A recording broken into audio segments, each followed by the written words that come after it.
Muy buenos días, ingeniero y compañeros estudiantes. Nosotros somos el grupo número 4. El día de hoy les vamos a exponer el tema luz y óptica. Mi nombre es Walter Humberto Cervantes Valdés. Me identifico con el número de carnet 2020-42364 con código 63. A continuación, les hablaré un poco acerca de la luz.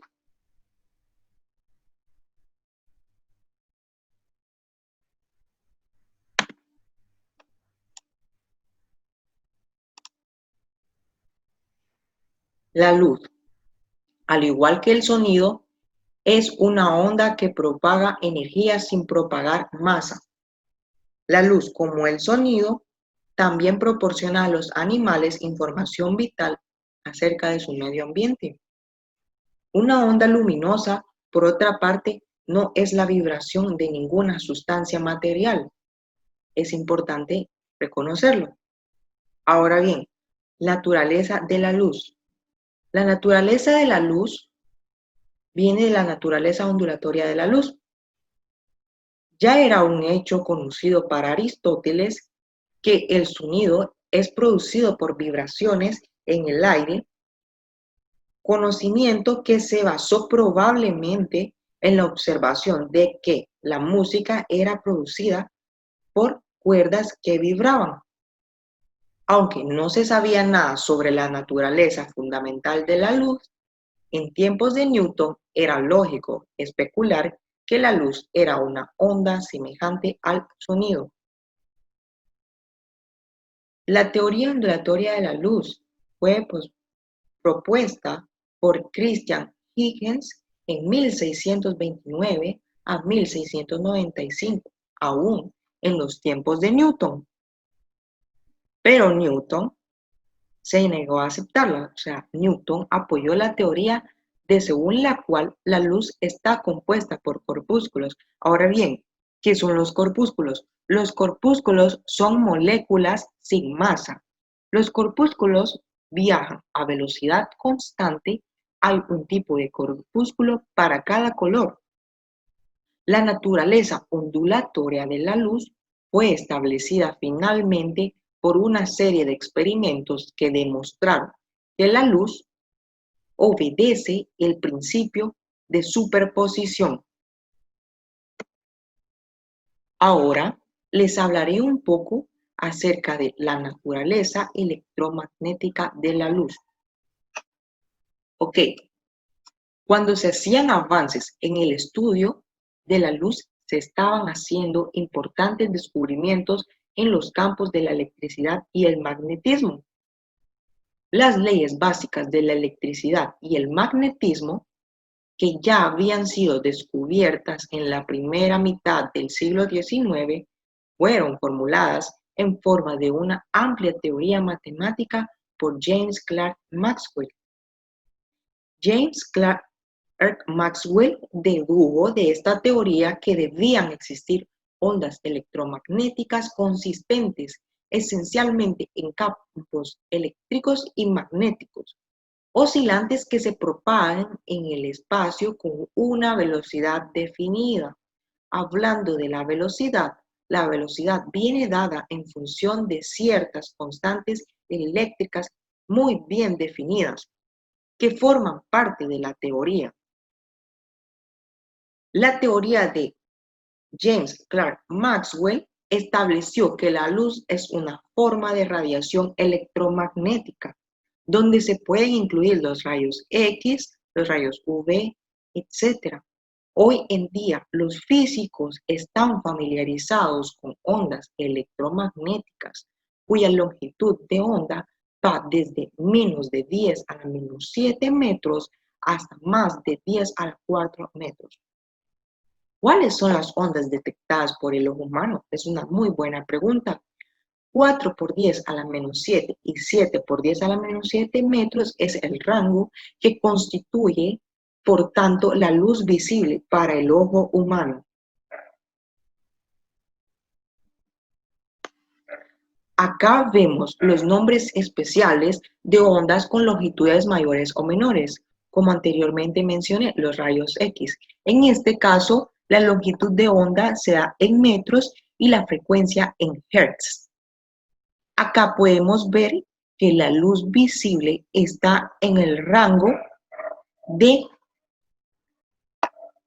10 a la menos 6 y 10 a la menos 8, que podría ser siempre el rango que teníamos en esta diapositiva, 4 por 10 a la menos 7 y 7 por 10 a la menos 7 metros que se constituyen. Diciéndolo de otra manera, se encuentra dentro de ese rango. Del lado izquierdo podemos ver que se encuentran los rayos gamma, rayos X y ultravioleta. Del lado derecho, el infrarrojo, el microondas o radar, las radioondas, entre ellas la FM y AM, cada una ubicada en el rango respectivo.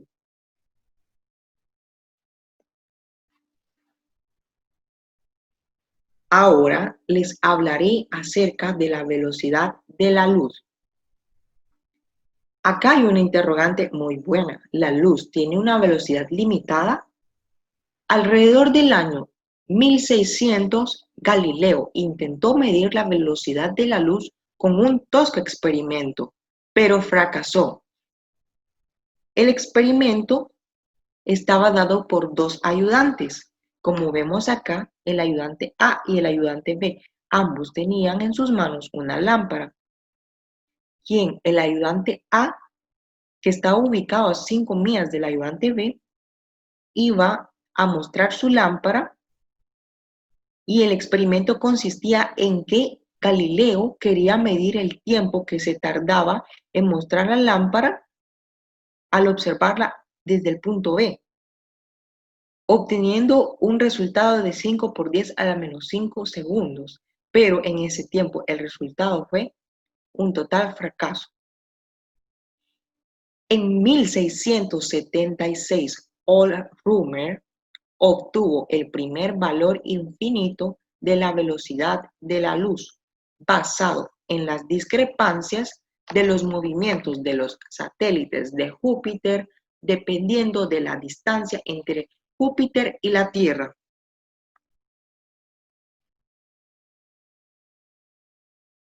Ahora, en 1849, Alban Hippolyte Louis Fizeau fue quien dio la primera medición, por decirlo así. Utilizó la fracasada medición de Galileo con una ingeniosa modificación, la cual consistía en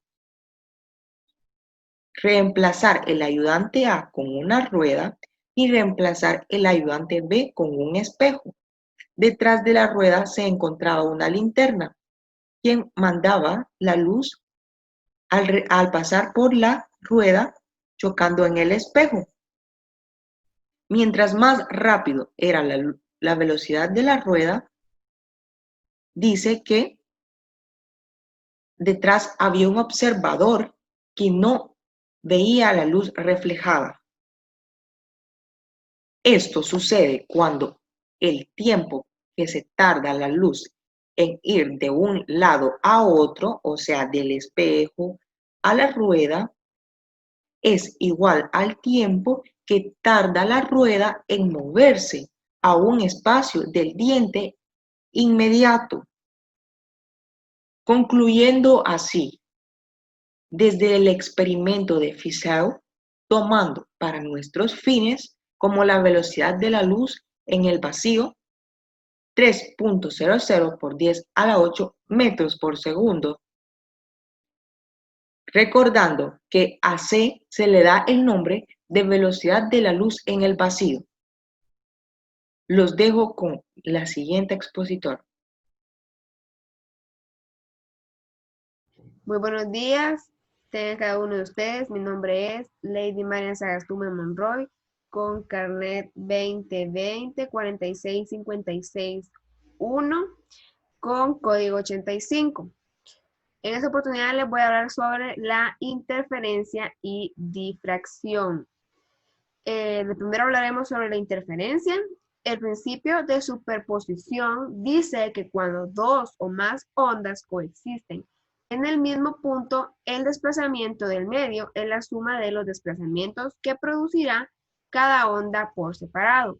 Esto tiene la sorprendentemente consecuencia de que dos ondas que por separado producirán en un punto desplazamientos iguales y opuestos, superpuestas producen desplazamiento cero en ese punto. Para demostrar la naturaleza ondulatoria de la luz, Thomas Young desarrolló un experimento en el que dos haces de luz se anulan mutuamente. En cierto punto, su experimento se puede entender mejor considerado primeramente una serie de pequeñas ondas de agua que se mueven en dirección en una pantalla que tiene dos pequeños orificios. Las crestas de las ondas se muestran como trazos gruesos y los valles o mínimos como líneas discontinuas a mitad de camino entre las crestas. Cada línea recibe el nombre de frente de onda porque todos los puntos de una línea determinada tienen el mismo desplazamiento. La longitud de onda lambda es la distancia entre las líneas de trazo continuo. Cuando la onda choca con la pantalla, se produce una perturbación en cada orificio, de modo que cada uno de ellos actúa como una fuente puntual de ondas. Donde quiera que la cresta de una onda procedente de un orificio se cruce con el valle de una onda de otro orificio, se forma una región de interferencia destructiva en la que los elementos del medio no oscilan, o sea, en la que su amplitud es cero. Young demostró la naturaleza ondulatoria de la luz produciendo un diagrama de interferencia semejante con la luz.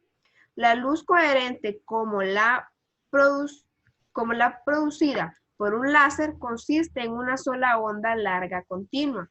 La luz incoherente, como es el caso de la luz del sol o de una bombilla, consiste en miles de millones de ondas cortas independientes. Una extensa fuente de luz incoherente no producirá un diagrama de interferencia visible porque las ondas independientes procedentes de puntos distintos de la fuente llegará por separado en el mismo tiempo de cada rendija.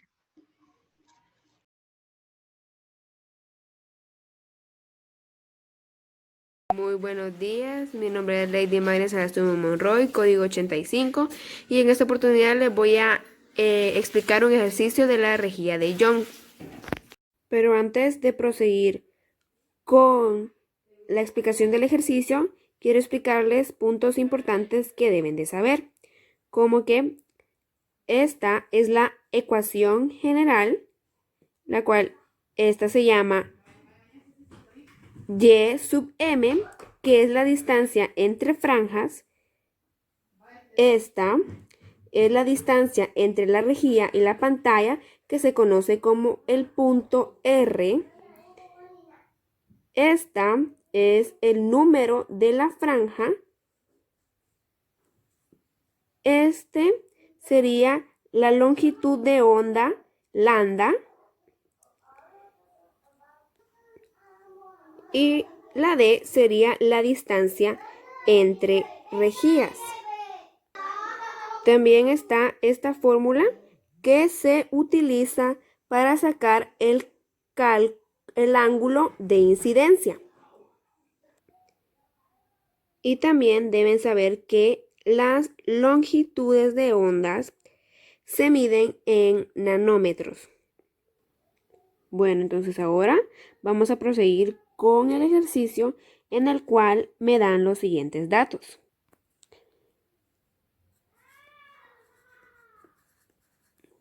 Quiere que busquemos la longitud de onda. Y nos dicen el número de franja, que es la cuarta franja. No me dicen que sea en una franja clara ni una franja oscura, simplemente es la cuarta franja. Entonces nosotros lo que hacemos es seguir los valores. Entonces aquí sería 0, 0.5, 1, 1.5 y 2. Nos damos cuenta que es 1, 2, 3, 4, la cuarta franja. Lo que quiere decir que el resultado de M va a ser igual a 2.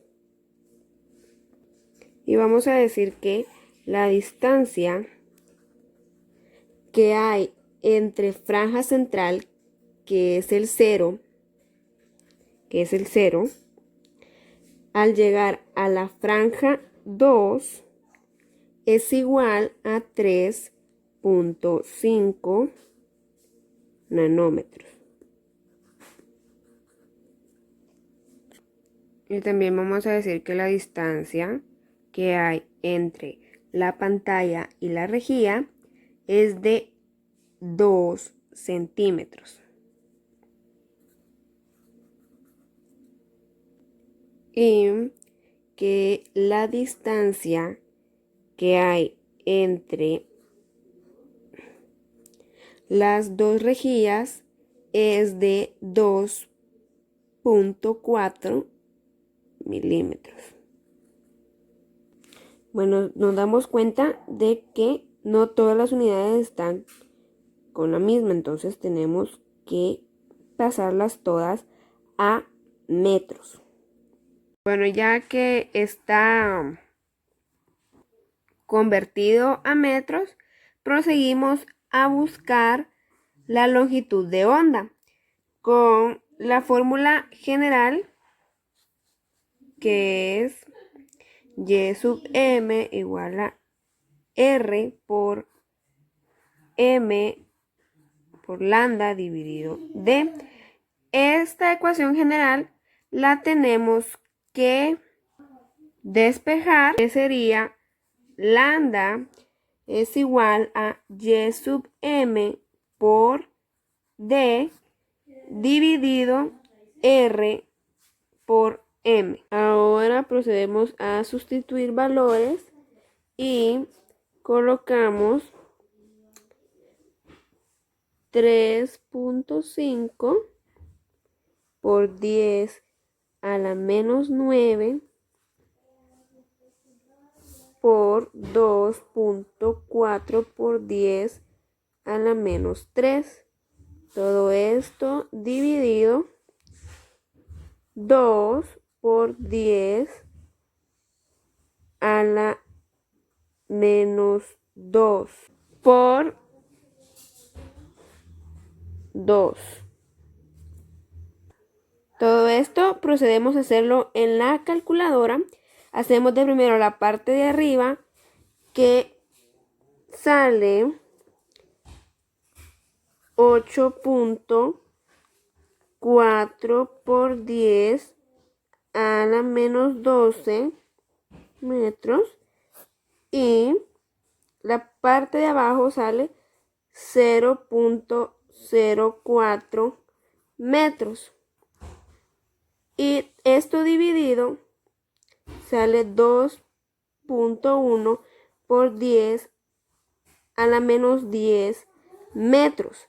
Pero como ya les había dicho que las longitudes de onda se miden en nanómetros, hay que convertirlo a nanómetros. Entonces ahora ya está convertido en nanómetros y quedó la longitud de onda como 0.021 nanómetros. Gracias. Espectroscopía es el estudio de los espectros de luz emitidos por diferentes átomos. Un espectrómetro es un dispositivo para separar y medir las longitudes de onda y los componentes de una luz.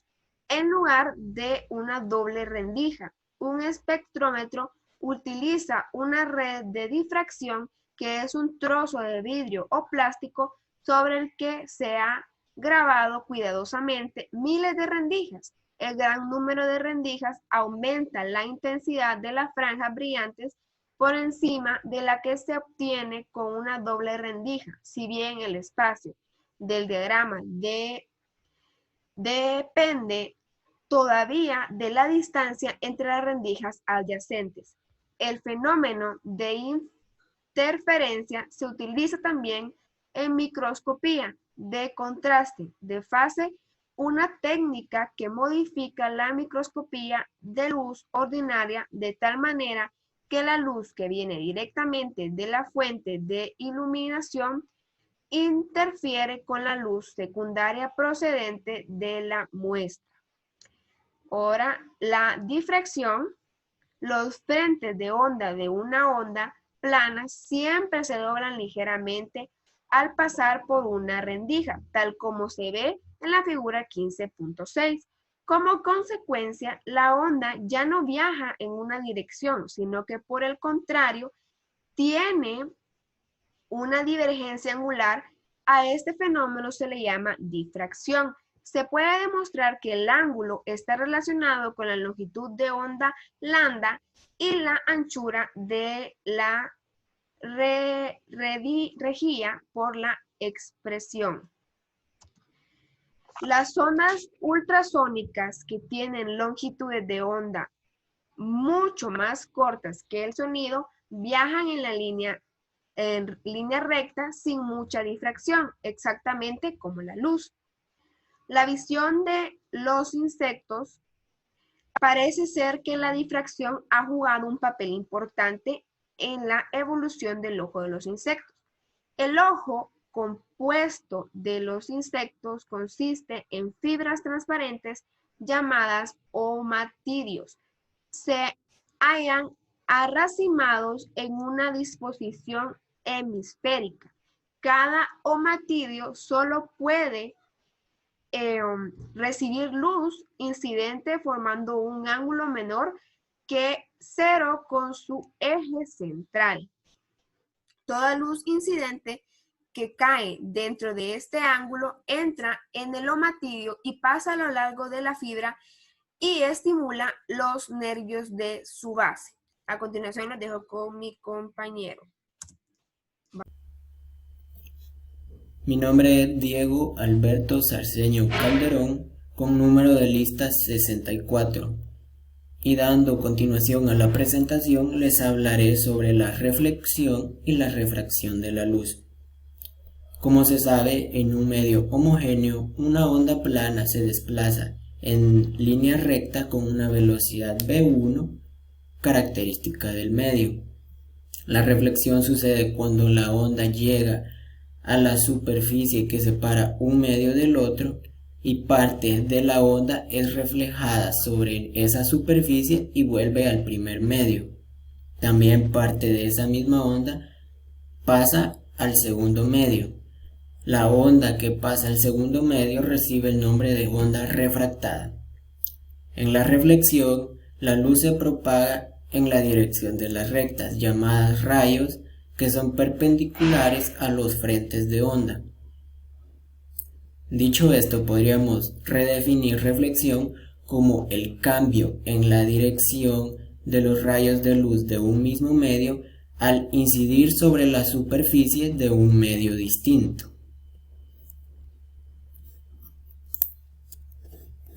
La refracción. La refracción ocurre cuando la luz se dobla al pasar de una sustancia transparente a otra, como podría ser el caso del agua y el sonido. La refracción fue estudiada por Isaac Newton cuando creó un prisma capaz de atraer la luz de la ventana y poderla dirigir hacia cualquier parte que él quisiera. Cabe mencionar dentro de las características de la refracción que a menudo va acompañado de una pequeña cantidad de reflexión. Matemáticamente hablando, la refracción se rige por el principio de Snell o el principio de Snell-Descartes, que ayuda a saber el ángulo de refracción de un rayo de luz al incidir sobre una superficie que separa un medio del otro que contiene un índice de refracción distinto. Gracias a la refracción sobre un vidrio con luz blanca, que es una mezcla de diferentes longitudes de onda, se puede obtener un fenómeno muy interesante. De modo que cuando se coloca un prisma y se hace pasar luz blanca a través de él, las diferentes longitudes de onda de las cuales está hecha la luz blanca son reflejados en distintas direcciones con ángulos diferentes. También la refracción es la causa de los arcoíris, de modo que la refracción de los rayos de luz que pasa por las gotas de agua que están en la atmósfera causa un arco iris. Considerando el comportamiento de los diferentes tipos de onda, se puede establecer una relación matemática entre el ángulo OI y el ángulo OR. Específicamente, la ley de la reflexión establece que el ángulo de incidencia OI es igual al ángulo de reflexión OR. Esto sucede debido a que la luz se propaga en la misma dirección con la misma velocidad. También existen dos tipos diferentes de ondas de reflexión.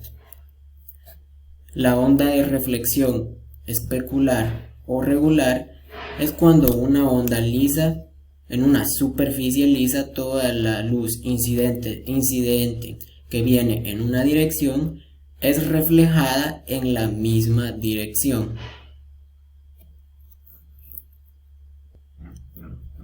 Esto se produce ya que las irregularidades del medio son pequeñas en comparación a las longitudes de onda de la luz incidente y se proyectan varios rayos sobre este. Este tipo de reflexión ocurre mayormente en superficies lisas como un espejo. También tenemos la reflexión difusa, que sucede cuando la luz que incide desde una dirección es reflejada en direcciones diferentes desde distintos puntos de una superficie.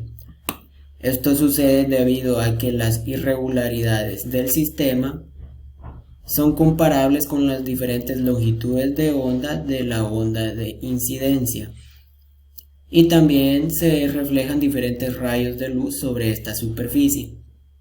Algo muy importante a mencionar es de que el principio de la reflexión se aplica a cualquier tipo de onda de reflexión, ya que el principio de reflexión se aplica a cualquier tipo de microsuperficie.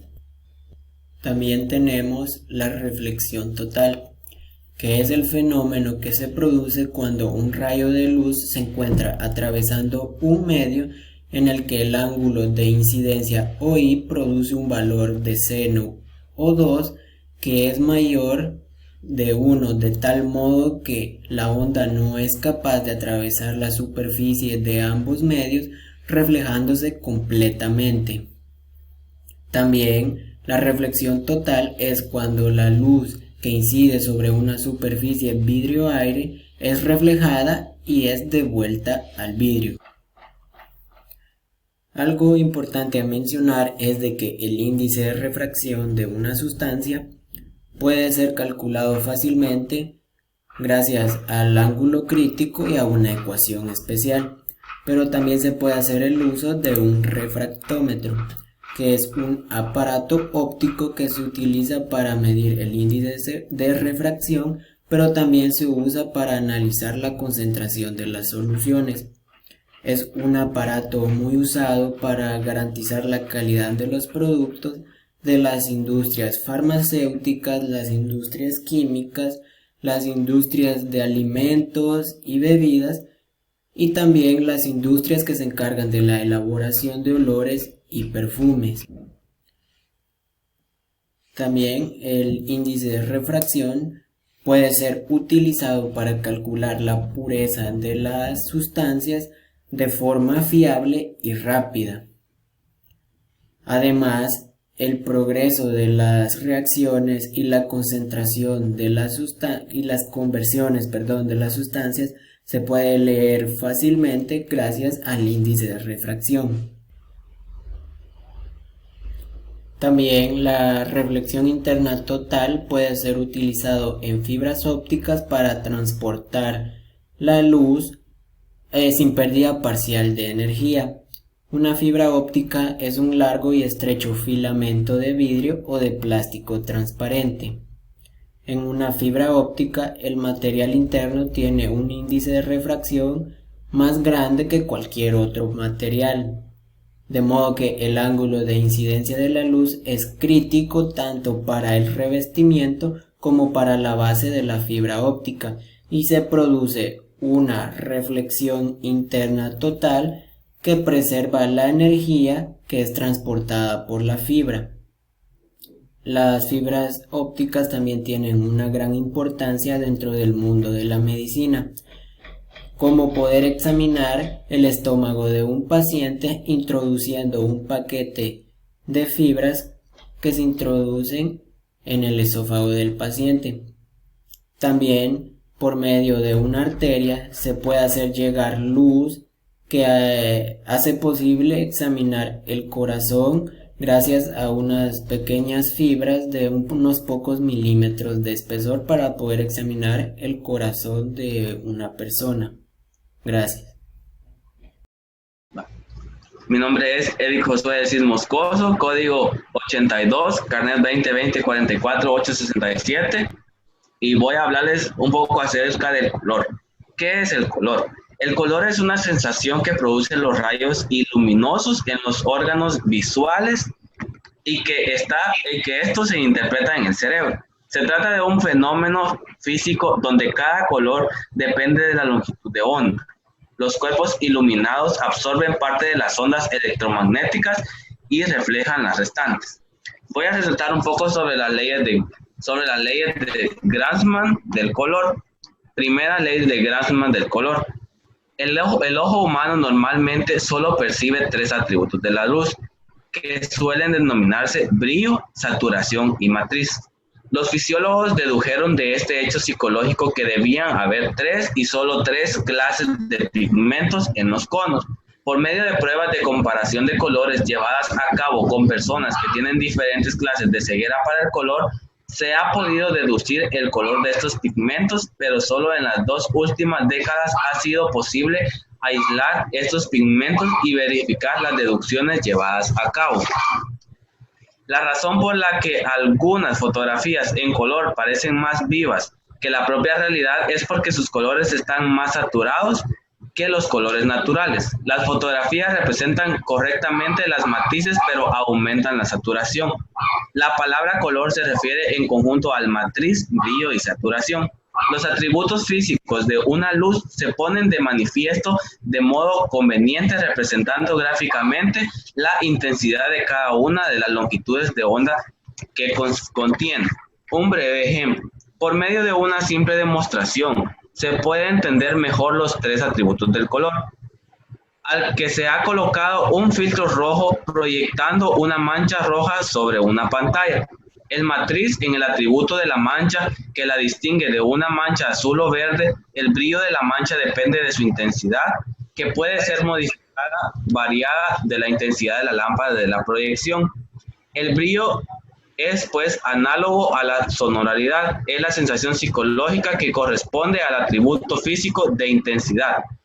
Si con un segundo proyector sin filtro proyectamos una mancha blanca sobre la roja, el resultado será una mancha color rosa. Las manchas de color rosa se diferencian de la roja por la saturación. La saturación describe la fuerza o pureza del matiz. Si la intensidad de la luz blanca es muy pequeña comparada con la intensidad de la luz roja, la mancha tiene alta saturación al aumentar la capacidad relativa de la luz blanca.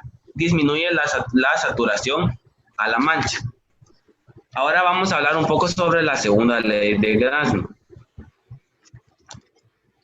La segunda ley del Grassmann del color dice que cualquier color que se pueda obtener mezclando 2 colores específicos, esta está en la línea recta que une estos colores en un diagrama de cromaticidad. Ahora vamos a hablar un poco sobre la tercera ley de Gramsci del color. Nos dice la tercera ley de Gramsci del color que los mismos colores tienen los mismos efectos en las mezclas, aunque sus composiciones espectaculares sean diferentes. Por lo tanto, el color puede ser tratado como una entidad matemática, ya que obedece a los axiomas de la suma. O sea que los colores iguales añadidos a colores iguales producen colores iguales. En el diagrama de cromaticidad solamente se representan aquellos colores que se pueden obtener con una mezcla de los primarios. Todos los sistemas de reproducción del color, como la televisión, la fotografía en color y la impresión en color, utilizan tres primarios. Los colores primarios usados en el sistema particular se pueden representar por medio de 3 puntos en un diagrama ICI. Y la gama de colores que produce el sistema está dentro del triángulo que une estos puntos. A partir del diagrama ICI se ve que ningún conjunto de 3 primarios representados todos los colores. Ahora vamos a hablar un poco sobre la polarización. Dice que la polarización es el sonido, es una onda mecánica longitudinal, o sea que es una onda sonora. Los elementos del medio vibran paralelamente en la dirección de programación de la onda. También hay ondas transversales como las de una cuerda vibrante, en las que los elementos del medio vibran perpendicularmente a la dirección de propagación de la onda. La pregunta naturalmente es la siguiente: ¿es la luz una onda transversal o longitudinal? Al principio puede parecer imposible responder a esta pregunta, sin explorar más profundamente la naturaleza de una onda electromagnética. Sin embargo, hay experimentos simples que indican que la luz es una onda transversal. La luz parcialmente polarizada. La luz parcialmente polarizada es una mezcla de la cual la polarización y la no polarización, que puede variar desde 0 hasta 100% de polarización. Los trenes de ondas de la luz parcialmente polarizada vibran en todas las direcciones, pero las amplitudes de estas vibraciones son máximas en una dirección. La luz no polarizada se hace parcialmente polarizada cuando es reflejada en una superficie no metálica, siendo la dirección de polarización a la superficie reflectamente. Las lentes de las gafas polarizadas constan de láminas polarizadas orientadas en sus ejes verticales. Esta orientación es representada perpendicularmente a la dirección de polarización de la luz reflejada en una superficie horizontal. En consecuencia, estas gafas eliminan mucha de la luz espectacular realizada, que es la que produce el deslumbramiento. Ahora vamos a hablar un poco sobre el vuelo de las abejas. El vuelo de las abejas.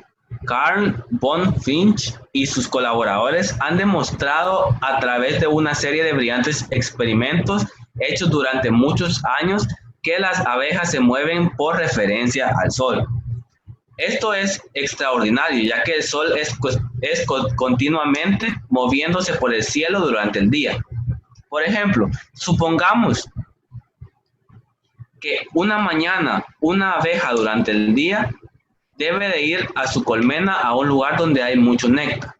Encuentra su camino volando 30 grados al oeste del sol. Después por la tarde tiene que volar, digamos, a 40 grados este del sol para llegar al mismo sitio. Los experimentos han demostrado que las abejas hacen una comprensión por el movimiento del sol. Incluso si se las mantienen en una habitación oscura, en el inventario comprendido entre su vuelo matutino y en el de la tarde, así pues las abejas no solo miden los ángulos con respecto al sol, sino que también tienen un reloj interno con el que pueden hacer la comprensión del movimiento del sol. Se descubrió también que las abejas pueden volar incluso cuando el sol está cubierto por una nube, a condición de que se vea algo del cielo azul. Él determinó que las abejas detectan la polarización del cielo y de esto deducen la posición del sol. Aunque parezca increíble, se ha demostrado con los experimentos más convenientes. Por ejemplo, cuando se cambia la polarización aparente del cielo colocando una lámina polarizada sobre una colmena, las abejas se orientan de acuerdo con la polarización del cielo visto a través de la polarización. Entonces las abejas tienen una dimensidad para percibir la polarización y el sol. La diferencia de uno entre las abejas es que el hombre no ha conocido el fenómeno de polarización hasta hace unos pocos cientos de años. Las abejas y otros insectos lo han estado utilizando durante cientos de millones de años. Esta ha sido mi parte de la exposición y a continuación les voy a presentar un experimento sobre luz. Gracias. Mi nombre es Eric Josué Cid Moscoso, código 82, y vamos a realizar el experimento. Los instrumentos que vamos a utilizar son una moneda, un vaso de vidrio transparente y un vaso con agua. Ponemos la moneda debajo del recipiente del vaso y empezamos a vertir agua.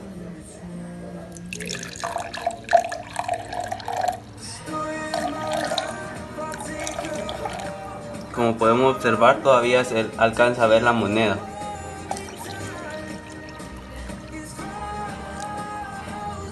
Y ahora ya no. ¿Qué fue lo que pasó?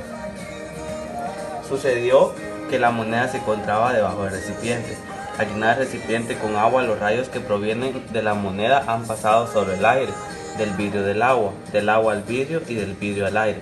Por todos los cambios de medios los rayos se envían y no los alcanza a percibir la vista.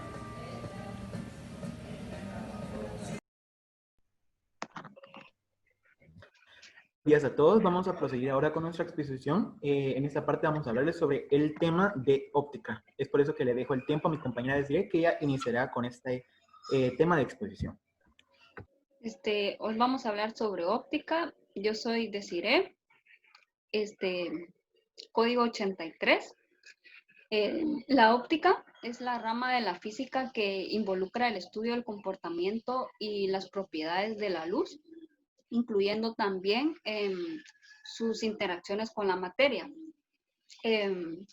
así como la elaboración de instrumentos como que sirven para ella o la detectan. Un ejemplo de esto podrían ser las lentes, que sirven para magnificar imágenes alejadas o distantes.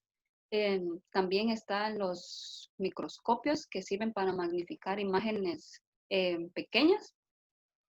La óptica como ciencia es un campo, bastante relevante. La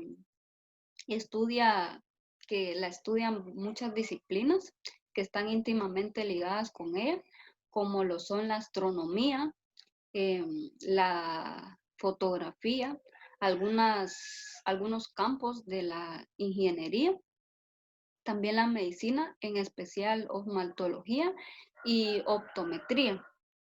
En óptica también están varios instrumentos y algunas características como lo son los lentes. Un lente o los lentes son un trozo circular delgado y de material transparente que normalmente están hechos de material de vidrio. El espesor varía, depende del centro del borde. Las superficies de estas lentes pueden ser planas, cóncavas o convexas.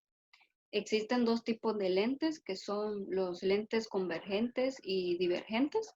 Los lentes divergentes, o también conocidos como cóncavas o negativas,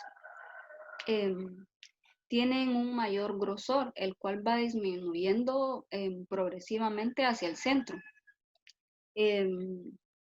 El efecto que tienen estos lentes es de que cuando los rayos de la luz los atraviesan, estos se separan o se diverjan.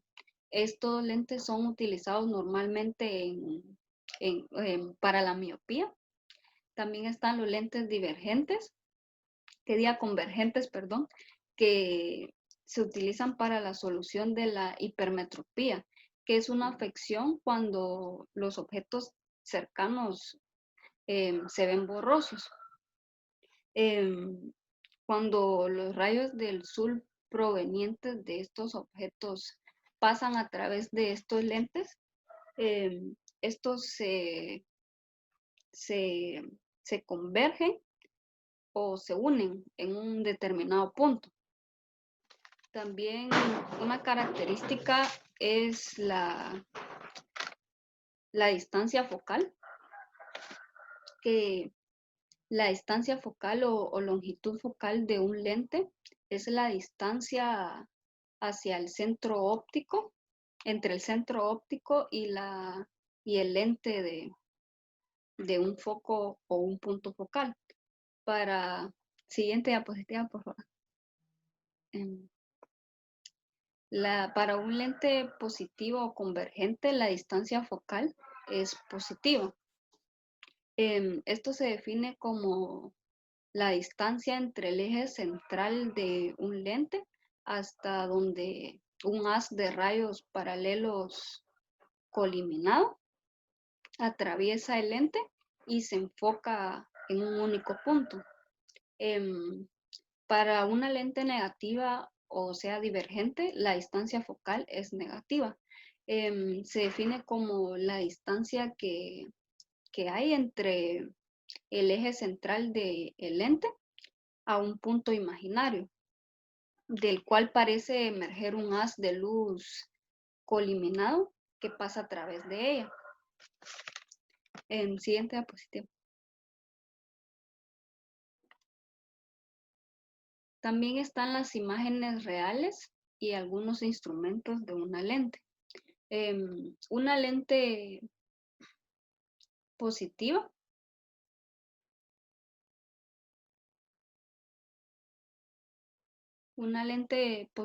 convexa produce el plano focal,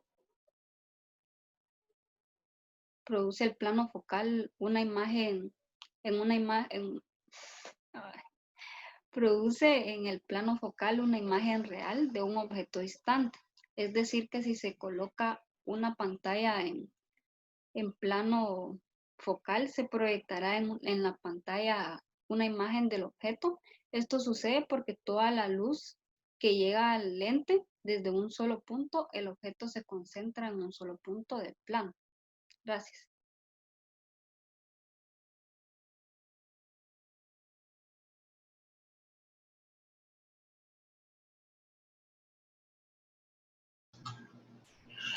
Buenos días, mi nombre es Susan Yajaira Cortés Cardona, me identifico con el carnet 2020-46557 y código 84. Para iniciar, ¿qué es el proyector?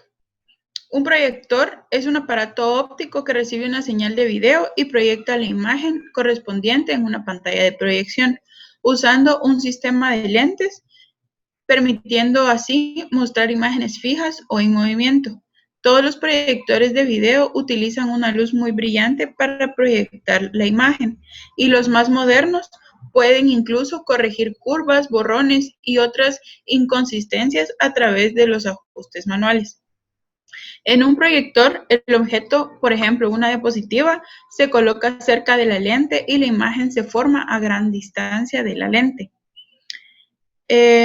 Como ejemplo de esto tenemos el ejemplo 2 del libro, que dice: un proyector de diapositivas con una lente de distancia focal igual a 15 centímetros proyecta una imagen sobre una pantalla que está a una distancia de S igual a 4 metros de la lente. ¿A qué distancia de la lente habría que colocar la diapositiva? Tenemos que F a la distancia focal es igual a 15 centímetros y S o la distancia del objeto es igual a 400 centímetros. Por lo tanto, los 400 centímetros hay que convertirlos a los 4 metros hay que convertirlos a 400 centímetros. La fórmula de las lentes la tenemos aquí abajo, donde F representa nuestra distancia focal y S la distancia del objeto. Al despejar la fórmula, tenemos que 1 entre 15 centímetros menos 1 entre 400 centímetros, ya que, como dije antes, se convierten los 4 metros a centímetros, igual a 77 entre 1200 centímetros. Por lo tanto, nuestra respuesta va a ser que la distancia del objeto es igual a 1200 centímetros entre 2 centímetros, igual a 15.6 centímetros. Esta sería nuestra respuesta en este problema. Siguiente, por favor. Luego tenemos lo que es la cámara fotográfica. Como bien dice la diapositiva, los ojos y las cámaras actúan en la región de distancia de objeto grande y distancia de objeto pequeño. Todos los rayos que llegan al ojo desde un punto de un objeto distante son concentrados por la lente del ojo en un solo punto de la retina, de modo que se forma en ella una imagen real e invertida del objeto. La retina está recubierta de células sensibles a la luz que envían señales al cerebro como respuesta a la luz que incide sobre ellas. Dado que el cerebro interpreta como una imagen y estas son señales, una persona solamente ve la imagen que se está formando en su retina. De modo semejante pasa con las cámaras. La lente de una cámara forma una imagen de un objeto distante en una placa sensible a la luz. Colocada en la parte posterior de la cámara, la distancia focal de la lente de una cámara normal es de 50 milímetros. Luego tenemos el ejemplo de las cámaras fotográficas, que dice de la siguiente forma. La mayoría de las cámaras de 35 milímetros pueden enfocar objetos que estén a una distancia de 0,8 metros con una lente de 50 milímetros. Esto exige una distancia imagen dada por 1 entre 80 centímetros, la distancia del objeto, igual a 1 entre 5,0 centímetros. Por lo tanto, nuestra respuesta al desarrollar la fórmula sería S igual a 5,33 centímetros. Siguiente. Ahora tenemos la macrofotografía. Algunos aparatos ópticos actúan en la región intermedia de la tígula, en donde son aproximadamente 2. El objeto y la imagen están a una distancia igual a 2 distancias focales de la lente. Esto da un aumento de 1, de modo que la imagen es del mismo tamaño que el objeto. En un sistema fotográfico, la macrofotografía, entendemos que es un sistema fotográfico que permite obtener fotografías de objetos muy pequeños, ampliadas directamente por el objetivo de la cámara, como podemos ver en el ejemplo de la imagen que tenemos en la diapositiva. De modo análogo, en la macrofotografía, la cámara se coloca lo suficientemente cerca de un objeto pequeño, como por ejemplo un insecto, o a veces también las fotos que tienen como gotas de agua también se consideran macrofotografía, y en las películas una imagen de tamaño real. El ejemplo de la macrofotografía también lo tomamos del libro y dice: las lentes, además de por su distancia focal, se caracterizan por su diámetro o abertura. En la cámara, la abertura se da en una función de F, o sea, la distancia focal, que es la razón de distancia focal al diámetro de la lente. F, lo que es la fórmula, tenemos que F es igual a la distancia focal de la distancia, del diámetro, perdón. Por ejemplo, el diámetro de una lente de 50 milímetros con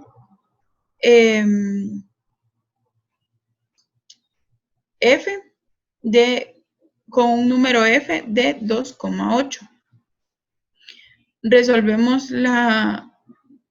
Despejamos la fórmula y tendríamos que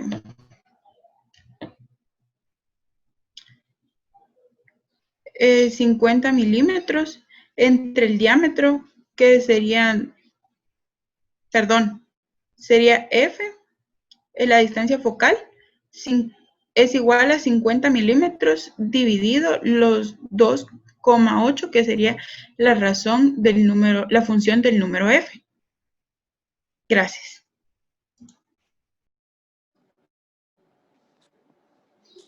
Mi nombre es Gabriela María Altana Echeverría, código 66. Las imágenes virtuales es cuando una lente positiva no forma una imagen real de un objeto, cuando la distancia del objeto es menor que la distancia focal. De acuerdo con esta imagen, podemos decir que es una imagen virtual formada por un objeto situado dentro del foco anterior de la lente negativa. Los rayos procedentes de un único punto B son los que proceden del objeto, no convergen después de pasar por la lente, por lo tanto no se forma una imagen real. Sin embargo, cuando los rayos se prolongan hacia atrás, parece que parten de un punto único B, que sería ese,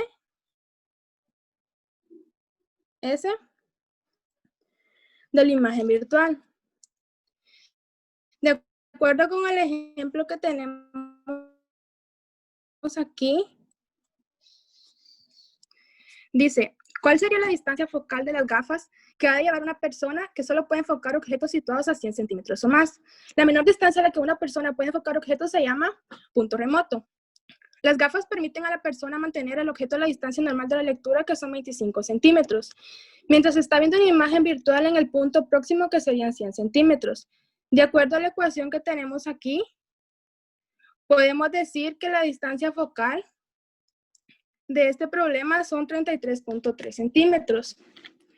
Con cristales de gafas de esta distancia focal, la persona puede leer un libro colocado a la distancia normal, que serían 25 centímetros. Porque los rayos procedentes de un libro colocado a esta distancia de los ojos tienen la misma divergencia después de pasar a través de las gafas de los rayos de un libro colocado a 100 centímetros de distancia. La imagen virtual es 4 veces el tamaño del objeto, de modo que aun cuando la imagen virtual esté más lejos del objeto, su tamaño aparente es el mismo. En optometría, una lente se especifica por 1 dividido distancia focal, más que por distancia focal. El recíproco de distancia focal recibe el nombre de potencia de la lente. Si la distancia focal está expresada en metros, la unidad de 1 dividido distancia focal es m a la menos 1, a la cual se le denomina dioptría. De acuerdo a la siguiente diapositiva, tenemos los lentes negativas. Una lente positiva convexa siempre disminuye la divergencia de los rayos que pasan por ella. Si un objeto se halla a más de una distancia de la lente, es lo suficientemente pequeña como para que la lente se convierta en rayos convergentes, lo cual daría a formar una imagen real.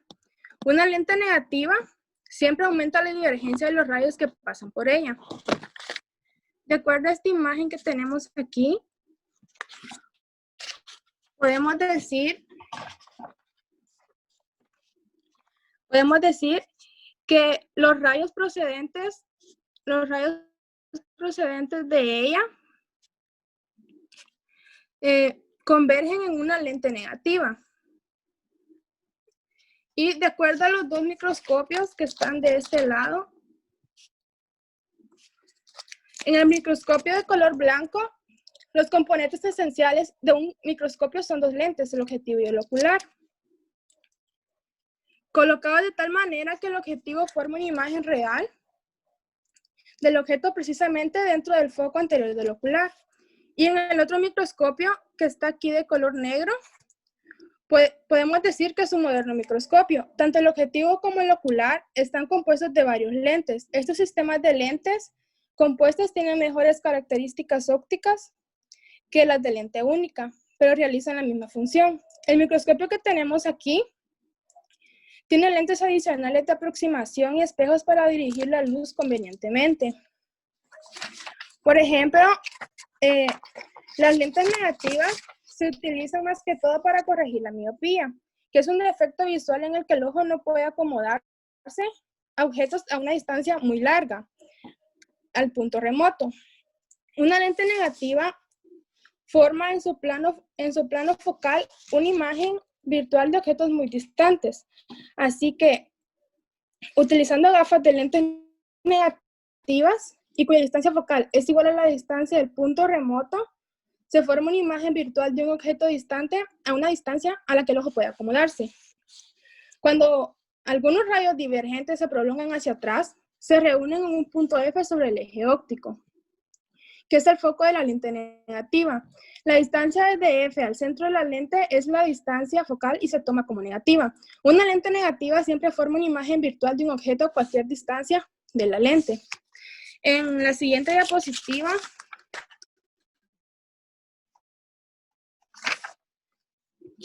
que son lentes compuestas, si se colocan dos lentes una cerca de la otra, actúan como una sola lente. La mayor parte de los instrumentos ópticos de calidad utilizan varias lentes juntas en un microscopio. Por ejemplo, el objetivo y el ocular están compuestos de dos o más lentes al fin de eliminar las distorsiones producidas por una sola lente. Por ejemplo, cuando los rayos paralelos que inciden sobre dos lentes de distancias focales F1 y F2, que se hayan separadas a una distancia del punto remoto que es menor a F1, de este modo los rayos que lleguen a la lente 2 antes de estar enfocados en el plano focal de la lente 1, digamos, si no hubiese lente 2, los rayos que pasan a través del centro y del foco anterior de la lente 1 convergerían en el mismo punto A del plano focal de la lente 1. El efecto de la lente 2 consiste en doblar un poco más los rayos, de modo que convergen en un punto A más próximo a la lente 1. Por ejemplo, la imagen que tenemos aquí, esta es la óptica del telescopio. Y aquí el objetivo forma una imagen real de un objeto distante en el foco anterior del ocular. Como los rayos que emergen del ocular son paralelos, parece que proceden de una imagen virtual distante. Sin embargo, como el ángulo de alfa con apóstrofo es mayor que alfa, la distancia de la imagen es menor que la distancia del objeto. En el ejemplo que tenemos aquí, dice que la muestra de esta figura que acabo de señalar, de que los rayos que penetran en el sistema por encima del eje óptico salen por debajo del eje. Por lo tanto, un observador que mira los rayos paralelos que salen del ocular verá una imagen invertida de un objeto distante. Si F2 es menor que F1, el ángulo alfa con apóstrofo con el que emergen estos rayos es mayor que el ángulo alfa con el que inciden. Esto produce el efecto de ampliar la imagen vista a través del instrumento. La relación alfa con apóstrofo dividido alfa de estos ángulos es aproximadamente igual a la razón de sus tangentes. Por ejemplo, tangente de alfa es igual a control del desenfoque dividido distancia focal 1. Tangente de alfa con apóstrofo es igual a control del desenfoque con apóstrofo dividido distancia focal 2. Y esto es igual a control del desenfoque dividido distancia focal 2. En consecuencia, el aumento angular de alfa del telescopio es alfa es igual a tangente de alfa con apóstrofo dividido tangente de alfa. Y esto es igual a control del desenfoque dividido distancia focal 2 dividido control el desenfoque dividido distancia focal 1. Y esto es igual a distancia focal 1 dividido distancia focal 2, ya que eliminamos el control del desenfoque. Para lograr un gran aumento hace falta un objetivo de distancia focal muy grande, que es por la razón de que los telescopios son tan largos.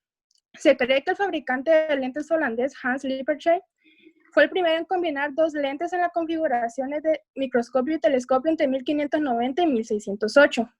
Sin embargo, con la calidad de lentes que había en ese entonces, el microscopio no era superior a la lupa. El microscopio no desbancó la lupa sino un siglo después, cuando pudieron obtenerse lentes de gran calidad. Sin embargo, la historia del telescopio es un poco más dramática. Galileo estaba por casualidad en Venecia, allá por el mes de mayo de 1609, cuando oyó rumores de un instrumento en perspectiva. El día que volvió a Padua, Galileo construyó su primer telescopio y pronto aprendió a construir instrumentos más perfectos de hasta 30 aumentos. Galileo fue el primer hombre que miró las estrellas con un telescopio, vio las montañas de la Luna, las manchas del Sol y los satélites alrededor de Júpiter. Estas observaciones contradecían la vieja idea de Aristóteles, de que los astros estaban compuestos de materia incorruptible, diferentes sustancias en la materia de la Tierra. Como consecuencia, la autoridad de Aristóteles se puso en entredicho y los hombres empezaron a abrir sus mentes a ideas nuevas. Gracias.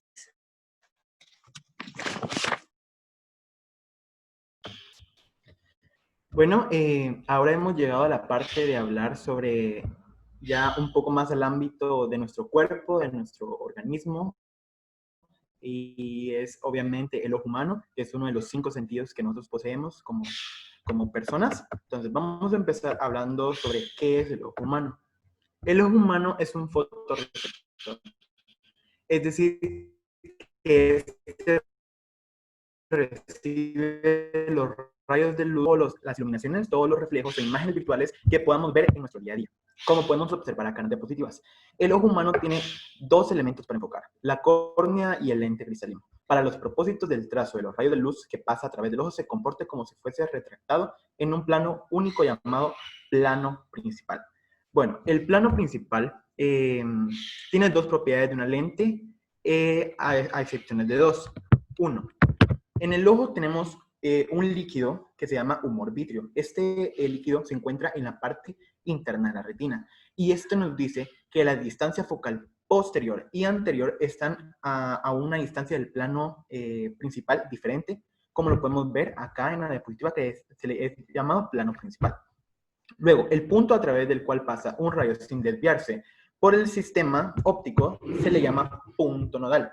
Y la posición del punto nodal, como podemos observar acá en la diapositiva, dice que determina el aumento del ojo humano y por lo tanto el tamaño de una imagen en la retina. Es decir, el punto donde se encuentre el punto nodal, así se le llama, determinará el tamaño de la imagen que nuestra retina podrá captar. Bueno, un dato importante y una observación que hay que hacer de nuestro ojo, y es muy interesante, que es a diferencia de una cámara, que una cámara se ajusta para enfocar objetos a diferentes distancias, variando la distancia entre el lente y la película.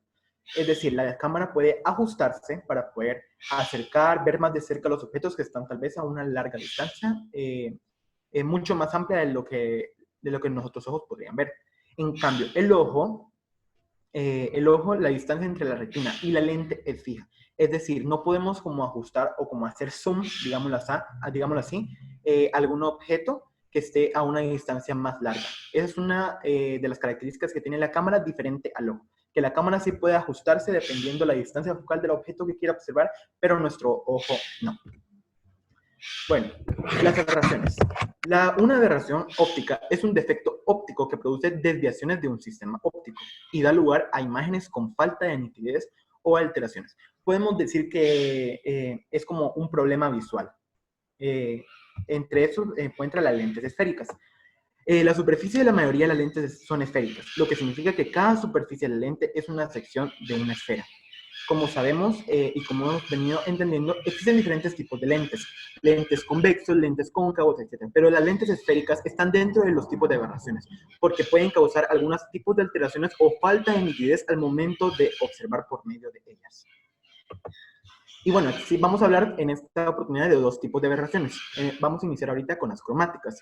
Las aberraciones cromáticas Son aberraciones o fallos de una lente para enfocar la luz de un color diferente al mismo punto. Es decir, como podemos ver acá en esta imagen, la flor que tienen ahí es blanca, totalmente blanca.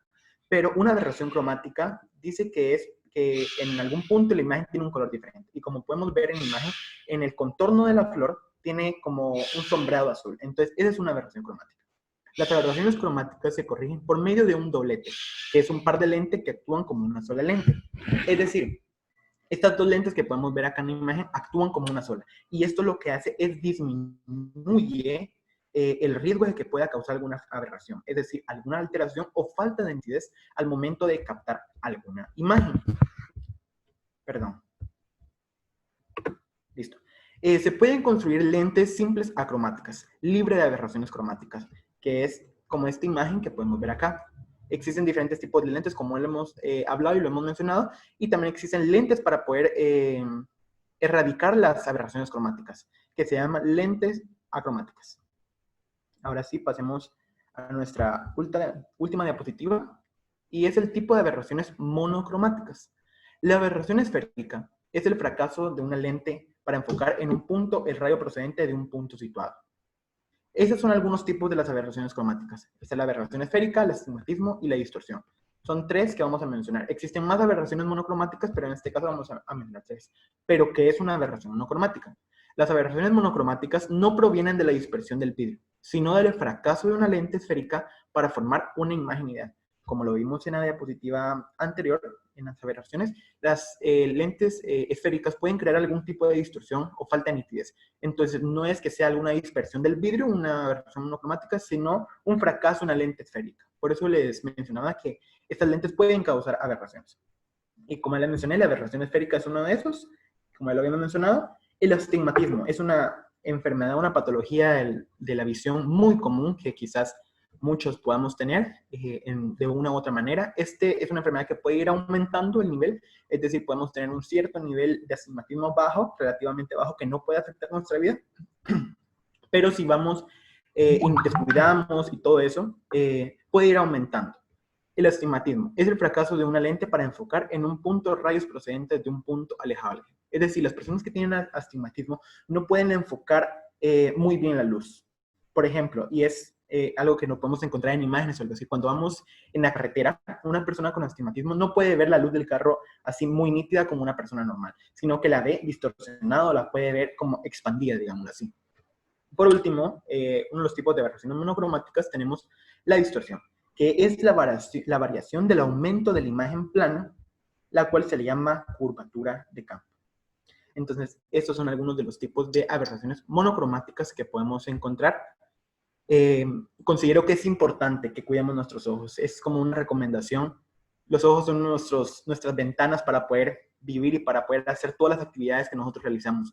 Entonces es importante que nosotros sepamos cuidarnos de algún tipo de enfermedad que podamos adquirir. Como sabemos, las enfermedades visuales se producen tal vez por mucho uso del celular, por exposiciones a rayos que no son buenos para nuestra vista. Entonces es importante que tengamos un cuidado muy específico con nuestros ojos para que no puedan causar algún tipo de aberraciones que puedan limitarnos algunas cosas de nuestra vida.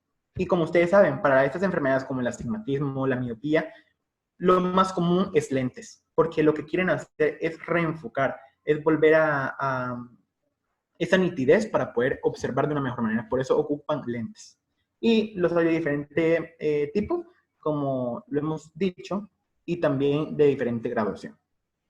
Y bueno, acá terminamos ya con nuestra exposición, ya con toda la teoría, y queremos mostrarles dos experimentos relacionados al tema de óptica y que también incluyen un poco del tema de luz, como lo es la reflexión, entre otras. Así que esperamos haya sido de su agrado esta exposición. Ahora vamos a proceder con los experimentos y espero que pongan atención y que sean de su agrado también.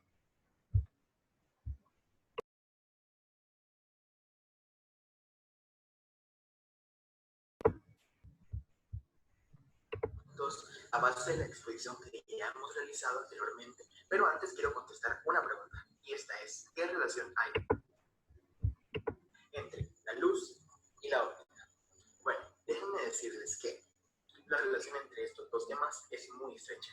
La óptica es el estudio mismo de la luz, es sus manifestaciones, de sus interacciones, como por ejemplo la reflexión de la luz por un lado y la difracción de la luz por otro. Entonces, están muy estrechas entre sí. Y al momento de buscar experimentos, no vamos a encontrar netamente un experimento solo de óptica o solo de luz, porque ambos se relacionan como ya lo expliqué anteriormente. Y bueno, ahora pasamos a continuación a los videos, los cuales son muy sencillos, muy fáciles de hacer, que cualquiera los podría realizar, pero son muy bonitos, son muy curiosos, la verdad yo no los había visto y me parecieron muy interesantes y espero que a ustedes también. Y bueno, comenzando con nuestro primer experimento, los materiales que necesitamos son 3 nada más, muy sencillos. Lo primero es un pedacito de papel, una hojita de papel así como este, pequeño, pues grande como sea, con una flecha dibujada, sea cualquier dirección. Luego, un vaso de vidrio, así como este, tiene que ser transparente. Y por último, un recipiente con agua. En este caso, yo tengo acá un vaso con agua. Y con esto ya estamos listos para realizar nuestro experimento.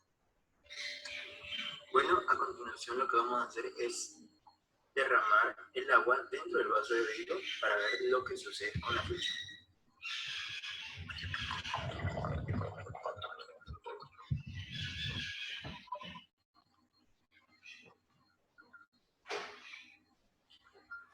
Y como podemos observar, la flecha ha cambiado su dirección. Veamos, la flecha sigue estando hacia el mismo lugar, pero al momento que le ponemos el vaso enfrente, la flecha cambia su dirección. Como pudieron observar, es un experimento muy sencillo, muy fácil de hacer, que no requiere mayor ciencia, pero tiene una explicación muy interesante. Y yo les voy a mostrar. El vaso con agua funciona como un lente convergente. Y una característica de los lentes convergentes es que pueden crear imágenes invertidas. Es decir,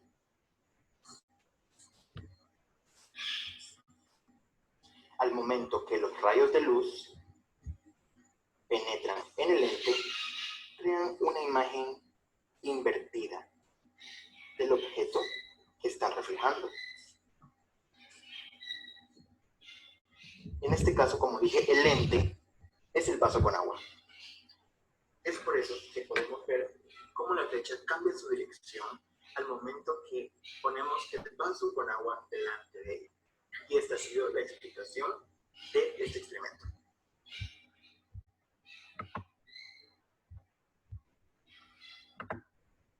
Mi nombre es Gabriela María Aldana Echeverría, carnet 2020-4238-4 y el día de hoy realizaré un experimento llamado el efecto luminoso.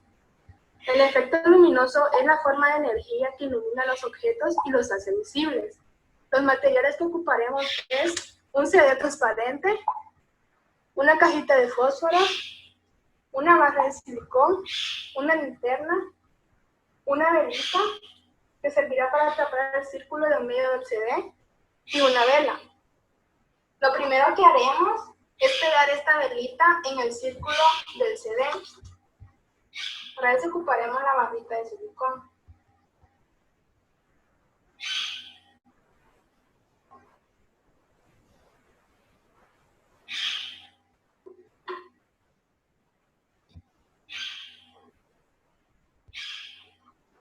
Ahora colocaremos la fuente de luz y apagaremos las luces. Al mover el CD, vemos cómo va cambiando el efecto luminoso. Y esto se produce porque el CD lleva una película que es capaz de descomponer la luz blanca. La luz visible en todo su espectro, por ejemplo, desde el rojo hasta el morado o violeta. Es decir, los colores del arco iris son los que conseguimos al mover el CD hacia adelante y hacia atrás. Ahora realizaremos lo mismo, pero con una vela.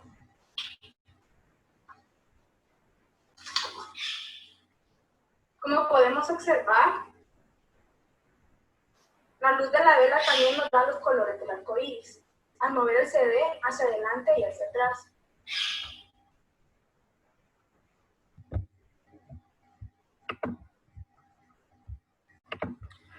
Y bueno, esta ha sido nuestra presentación, nuestra explicación de este tema el día de hoy. Les agradecemos su atención a todos ustedes.